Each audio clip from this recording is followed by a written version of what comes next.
নমস্কাৰ কনসেং এডুকেশ্যনৰ সকলোকে স্বাগতম জনাই আজি অষ্টমান শ্ৰেণীৰ চেপ্টাৰ 3 ৰ চতুৰ্ভুজ বুজিলৈ অহা পাঠটি আৰম্ভ কৰিব বিচাৰিছো। আমি চতুৰ্ভুজ বুজি লোৱাৰ আগতে সকলোৱে বুজি পাব লাগিব বহুভুজ কি। বহুভুজ আমি জানিব লাগিব। ইতিমধ্যে তোমালোকে ত্ৰিভুজৰ বিষয়ে অধ্যয়ন কৰি চাই, গতিকে ত্ৰিভুজ পাইছা। ত্ৰিভুজো যে বহুভুজৰ এটা অংশ সেই কথাটো আমি জানিব লাগিব। প্ৰথমে আহো আমি বহুভুজ কি। বহুভুজ হৈছে এটা সমতুল্য ক্ষেত্ৰ বা চিত্ৰ য'ত নিৰ্দিষ্ট সংখ্যক সৰল ৰেখা সংযোগ কৰি আমি এই চিত্ৰ বা সমতুল্য ক্ষেত্ৰটো সৃষ্টি কৰোঁ। বহুভুজৰ বাহুৰ সংখ্যাৰ ওপৰত নিৰ্ভৰ কৰি আমি ত্ৰিভুজ, চতুৰ্ভুজ, পঞ্চভুজ ইত্যাদিবিলাক আমি পাইছোঁ। গতিকে বহুভুজৰ বাহুৰ সংখ্যাৰ ওপৰত নিৰ্ভৰ কৰি আমি পাইছিলোঁ কি তোমালোকে ইতিমধ্যে পঢ়ি অহা ত্ৰিভুজ, তাৰ পাছতে আমি আজি পঢ়িবলগীয়া চেপ্টাৰটোৰ বিষয়টো হৈছে চতুৰ্ভুজ। এই চতুৰ্ভুজৰ বিষয়ে আমি পাম। ঠিক তেনেদৰে তোমালোকে 5ডাল বাহুৰে আগৰা ক্ষেত্ৰটো পঞ্চভুজ বুলি পাবা, 6ডাল বাহুৰে আগৰা ক্ষেত্ৰটো হৰভুজ বুলি পাবা, সপ্তভুজ, অষ্টভুজ এনেদৰে পাবা। তো পেণ্টাগন, হেক্সাগন, হেপ্টাগন ইত্যাদি ধৰণে তোমালোকে পঢ়িবলৈ পাবা। গতিকে চতুৰ্ভুজ কি হৈছে 4ডাল বাহুৰে আগৰা ক্ষেত্ৰ। গতিকে চতুৰ্ভুজৰ আগত আমি কি পালোঁ, সকলো জনাৰ আগতে আমি কি জানিবলগীয়া হ'ল, বহুভুজ জানিবলগীয়া হ'ল। মানে যিমান বাহু থাকে সিমান বাহুৰ সংখ্যাৰ ওপৰত নিৰ্ভৰ কৰি আমি আকৃতিবোৰক বা সমতলী ক্ষেত্ৰবোৰক ত্ৰিভুজ, চতুৰ্ভুজ, পেণ্টাগন বা পঞ্চভুজ, হৰভুজ ইত্যাদি ধৰণে নামকৰণ কৰিছোঁ। গতিকে আমি অধ্যয়ন কৰি গম পালোঁ যে আমি চতুৰ্ভুজ হৈছে কি 4ডাল বাহু বা 4ডাল সৰলৰেখাৰে গঠিত সমতলী ক্ষেত্ৰ। চিত্ৰত মই দেখাইছোঁ ABCD এটা চতুৰ্ভুজ ABCD। এই চতুৰ্ভুজটোৰ 4ডাল বাহু কোনকেইডাল? 4ডাল বাহু হৈছে AB এডাল আমি সৰলৰেখা, BC এডাল সৰলৰেখা, CD এডাল সৰলৰেখা, D এডাল সৰলৰেখা। এই সৰলৰেখা 4ডালে আমি ABCD চতুৰ্ভুজটো সৃষ্টি কৰিছোঁ। গতিকে ইয়াৰ বাহু কেইডাল হ'ল কি AB, BC, CD আৰু D। আমি ইতিমধ্যে বহুভুজৰ বিষয়ে জানিলোৱে। গতিকে বহুভুজবোৰৰ গঠনৰ ওপৰত নিৰ্ভৰ কৰি আমি দুটা প্ৰকাৰত ভাগ কৰিছোঁ। এটা হৈছে উত্তল বহুভুজ আৰু অৱতল বহুভুজ। উত্তল বহুভুজ কিনো আৰু অৱতল বহুভুজনো কি, আমি সামগ্ৰিক ধাৰণা এটা লৈ ল'ব, থুলমূল ধাৰণা এটা আমি লৈ লওঁ। আমি ইয়াতে যিহেতু তোমালোকৰ অধ্যয়ন কৰিবলগীয়া বহুভুজবোৰ হৈছে উত্তল বহুভুজ, গতিকে অৱতল বহুভুজৰ বিষয়ে আমি এই পাঠত অধ্যয়ন নকৰিম। উত্তল বহুভুজ আমি কি চাওঁ, যদি অন্তস্থ কোণৰ মাপ বা প্ৰতিটো অন্তস্থ কোণৰ মাপ কাৰ বহুভুজৰ প্ৰতিটো অন্তস্থ কোণৰ মাপ যদি 180 ডিগ্ৰীতকৈ কম হয় তেনেহ'লে আমি তাক কি বুলি কৈছোঁ, উত্তল বহুভুজ বুলি কৈছোঁ। আমি ওপৰৰ চিত্ৰটো যদি আমি চাওঁ দেখা পাম প্ৰত্যেকটো কোণৰ মাপ কিমান 180 ডিগ্ৰীত কম। কি কাৰণে 180 ডিগ্ৰী হ'বলৈ হ'লে এডাল সৰলৰেখা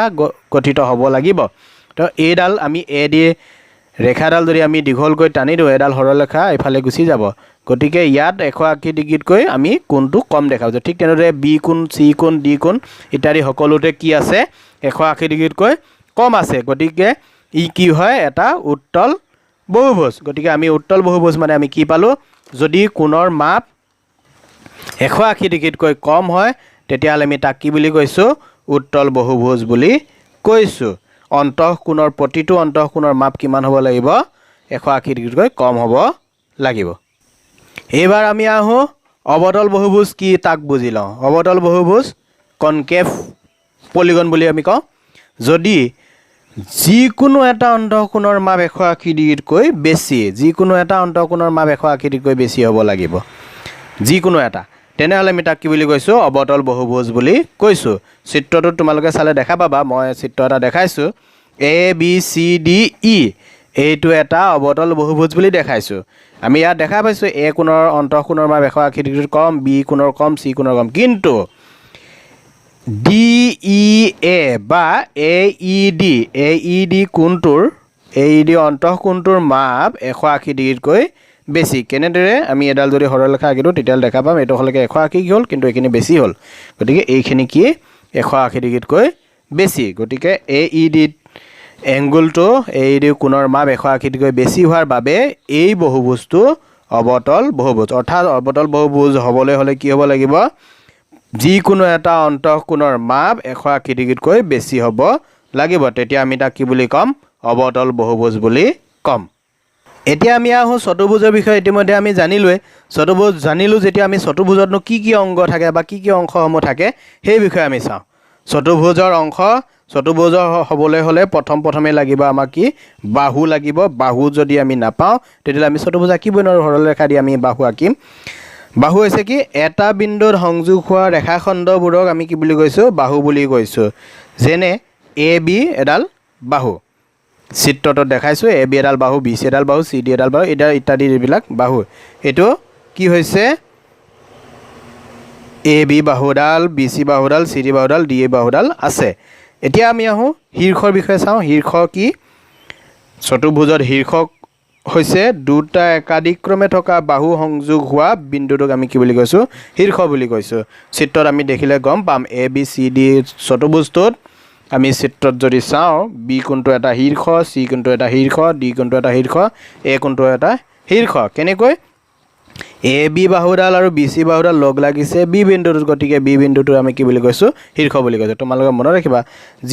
যি ঠাইত কোণ গঠন কৰে সেইটোৱে আমাৰ শীৰ্ষ বুলি ক'ব পাৰোঁ ইয়াৰ পাছত আমি আহোঁ বিপৰীত বাহু কি চতুৰ্ভুজৰ বিপৰীত বাহু চতুৰ্ভুজৰ দুডাল বাহু যাৰ কোনো সাধাৰণ বা কমন সংযোগ বিন্দু নাথাকে এতিয়া চিত্ৰত আমি যদি চাওঁ এ বি বাহুডালৰ বিপৰীত বাহু হৈছে চি ডি বাহু কি কাৰণে এ বি বাহুডালৰ বিপৰীত বাহুডালৰ মাজত কোনো কমন বাহু বা সাধাৰণ বাহু নাই সেয়েহে এ বি বাহুডাল চি ডি বাহুৰ বিপৰীত ঠিক তেনেদৰে এ ডি বাহুডাল বি চি বাহুৰ বিপৰীত এবাৰ আহোঁ আমি বিপৰীত কোণৰ বিষয়ে বিপৰীত কোণ কি চতুৰ্ভুজৰ দুটা কোণ যাৰ কোনো সাধাৰণ বাহু নাথাকিব লাগিব চতুৰ্ভুজৰ তেতিয়া আমি তাক কি বুলি কৈছোঁ বিপৰীত কোণ বুলি কৈছোঁ চিত্ৰটোত আমি চালে দেখা পাম যে এ বি চি ডিটোত এংগল এ কোণৰ বিপৰীত হৈছে চি কোণ বি কোণৰ বিপৰীত হৈছে ডি কোণ কিয় ইহঁতৰ সাধাৰণ বাহু নাই অৰ্থাৎ এ বি চি এ কোণটো গঠন কৰিব যাওঁতে আৰু বি চি ডি চি কোণটো গঠন কৰিব যাওঁতে যি দুডাল বাহু আছে সেই বাহু দুডালে এ কোণৰ লগত এ কোণ গঠন কৰোঁতে অংশগ্ৰহণ কৰা নাই সেয়েহে সাধাৰণ বাহু নাই বুলি কৈছোঁ গতিকে এ কোণৰ লগত চি কোণ বিপৰীত বি কোণৰ লগত ডি কোণ বিপৰীত হয় ইয়াৰ পাছত জানিব লাগিব আমি কৰ্ণৰ বিষয়ে কৰ্ণ কি হৈছে দুটা বিপৰীত শীৰ্ষবিন্দুক বা শীৰ্ষক সংযোগ কৰি পোৱা ৰেখাখণ্ডডাল আমি কি বুলি কৈছোঁ কৰ্ণ বুলি কৈছোঁ অৰ্থাৎ ওলোটাকে আমি ক'ব পাৰোঁ একাদিক্ৰমে নথকা দুটা শীৰ্ষবিন্দু সংযোগ কৰি যিডাল ৰেখাখণ্ড আমি পাম সেইডালকে আমি কি বুলি ক'ম কৰ্ণ বুলি ক'ম এ বি চি ডি চতুৰ্ভুজ চিত্ৰটো তোমালোকে দেখিলে গম পাবা এ আৰু চি কৰ্ণ ঠিক তেনে বি আৰু ডি এডাল কৰ্ণ হ'ব এ আৰু চি কৰ্ণ কেনেকৈ হ'বলৈ পালে এ বিন্দুৰ পৰা আমি চি বিন্দুলৈ আহোঁতে মাজত বি বিন্দুটো এৰি থৈ আহিব লাগিছে বা এ শীৰ্ষৰ পৰা চি শীৰ্ষলৈ আহোঁতে বি শীৰ্ষটো এৰি থৈ আহিবলগীয়া আছে আমি পাইছিলোঁ কি যিকোনো দুটা একাদিক্ৰমে নথকা শীৰ্ষক সংযোগ কৰিলে আমি কি পাওঁ বুলি কৈছিলোঁ কৰ্ণ পাওঁ বুলি কৈছিলোঁ এইবাৰ আমি আহোঁ সন্নিহিত বাহু আৰু সন্নিহিত কোণৰ বিষয়ে সন্নিহিত বাহু হৈছে কি আৰু সন্নিহিত কোণ হৈছে কি সন্নিহিত কোণ সাধাৰণ বাহু থকা দুটা কোণক চতুৰ্ভুজৰ সন্নিহিত কোণ বুলি কৈছে আৰু সন্নিহিত বাহু হৈছে কি সাধাৰণ শীৰ্ষ বা শেষ বিন্দু থকা চতুৰ্ভুজৰ দুডাল বাহু আমি সন্নিহিত বাহু বুলি কৈছোঁ চিত্ৰত আমি চালে ধুনীয়াকৈ বুজি চিত্ৰত আমি প্ৰথম চাওঁ আমাৰ সন্নিহিত বাহু এ বি বাহুডালৰ লগত বি চি বাহুডাল আছে হয়নে এ বি বাহুডালৰ লগত বি চি বাহুডাল আছে ইহঁতৰ কি আছে ইহঁতৰ এটা কমন বা সাধাৰণ শীৰ্ষবিন্দু আছে এ বি বাহুডালৰ বি চি বাহুডালৰ সাধাৰণ শীৰ্ষ হৈছে বি গতিকে এ বি আৰু বি চি বাহু দুডাল কি হ'ব লাগিব সন্নিহিত বাহু হয় ঠিক তেনেদৰে এ ডিৰ লগত D C C D B C এনেদৰে ইত্যাদি ধৰণে থাকিব আকৌ সন্নিহিত কোণ যদি হয় সন্নিহিত কোণ কেনেকৈ হ'ব সাধাৰণ বাহু থাকিব লাগিব বি কোণটোৰ লগত সন্নিহিত কোণ হৈছে কি চি আৰু এ কোণ অৰ্থাৎ বি কোণটো গঠন হওঁতে যিডাল বাহু বি চি লৈছে চি কোণটো গঠন কৰোঁতেও বি চিডাল গঠন লৈছে বা BC বাহুডালে অংশগ্ৰহণ কৰিছে হেতু কাৰণে BC ডালক আমি সাধাৰণ বাহু বুলি কৈছো গতিকে দুটা কোণ গঠন হওঁতে যিডাল সাধাৰণ বাহু গঠন অংশগ্ৰহণ কৰিব সেই সাধাৰণ বাহুডাল থাকিলে তেতিয়া হলে আমি তাক কি বুলি কম C কোণৰ লগত D কোণ সন্নিহিত ঠিক তেনেদৰে D কোণৰ লগত A কোণ সন্নিহিত অৰ্থাৎ D কোণৰ লগত C কোণ সন্নিহিত ইত্যাদি ধৰণে আমি ক'ব পাৰিম এতিয়া আমি আহো কাখৰ চিত্ৰটোৰ পৰা চতুৰ্ভুজৰ সকলোবোৰ অংগৰ বিষয়ে আমি জানি লওঁ A B C D আছে A B C D চিত্ৰটোত A বিন্দু শীৰ্ষ হয় B বিন্দু শীৰ্ষ হয় C বিন্দু শীৰ্ষ হয় D বিন্দু শীৰ্ষ হয় কেইটা শীৰ্ষ থাকিব চতুৰ্ভুজত চাৰিটা শীৰ্ষ থাকিব ঠিক তেনেদৰে বাহু কেইডাল থাকিব AB বাহু BC বাহু CD বাহু DA বাহু বাহু কেইডাল থাকিব চাৰিডাল বাহু থাকিব কোণ কেইটা থাকিব A কোণ B কোণ C কোণ D কোণ কোণ কেইটা পালো আমি চাৰিটা কোণ পালো কৰ্ণ কেইডাল পালো AC এডাল কৰ্ণ BD এডাল কৰ্ণ কৰ্ণ আমি কেইডাল পালো দুডাল কৰ্ণ পালো আমি এতিয়া এডজাসেন্ট বা সন্নিহিত বাহু চাও AD বাহুডালৰ লগত সন্নিহিত হৈছে DC ঠিক তেনেদৰে BC বাহুডালৰ লগত সন্নিহিত হৈছে CD এনেদৰে পাইছো কোণ বা সন্নিহিত কোণ এংগুল C সন্নিহিত কোণৰ লগত সন্নিহিত কোণ হৈছে এংগুল D আৰু এংগুল C সন্নিহিত কোণৰ লগত সন্নিহিত হৈছে এংগুল B ঠিক তেনেদৰে বাকিবিলাক আমি পাম তো এই চতুৰ্ভুজটোত তে বাহু কিডাল AB BC CD DA পালো আমি শীৰ্ষ পালো AB A, B, C, D ইত্যাদি ধৰণে পালো বিপৰীত বাহু বিলাক আমি পাম AD বিপৰীত বাহু BC AD বিপৰীত বাহু BC ঠিক তেনেদৰে AB বিপৰীত বাহু DC ইত্যাদি ধৰণে আমি পাম বিপৰীত কোণবিলাক আমি কি হয় চাও A কোণৰ লগত বিপৰীত কোণ হল C কোণ D কোণৰ লগত বিপৰীত কোণ হল B কোণ উলুটাকৈ C কোণৰ লগত বিপৰীত কোণ হল A কোণ B কোণৰ লগত বিপৰীত কোণ হল D কোণ ঠিক তেনেদৰে আমি কৰ্ণ কি পাইছিলো A আৰু AC আৰু BD বুলি পাইছিলো এবা সন্নিহিত কোণ আমি কেনেদৰে পাও সন্নিহিত পাও A কোণৰ লগত সন্নিহিত কোণ B আৰু D চিত্ৰত দেখুৱা নিচিনা D কোণৰ লগত সন্নিহিত কোণ A আৰু C B কোণৰ লগত সন্নিহিত কোণ A আৰু C ইত্যাদি ধৰণে আমি পাও সন্নিহিত বাহু আমি কেনেদৰে পাও AD ৰ লগত সন্নিহিত বাহু AB আৰু DC চিত্ৰটোত চালে গম পাবা DC লগত সন্নিহিত বাহু DA আৰু BC BC ৰ লগত সন্নিহিত বাহু DC আৰু AB এনেদৰে আমি পাও আজিৰ কাৰণে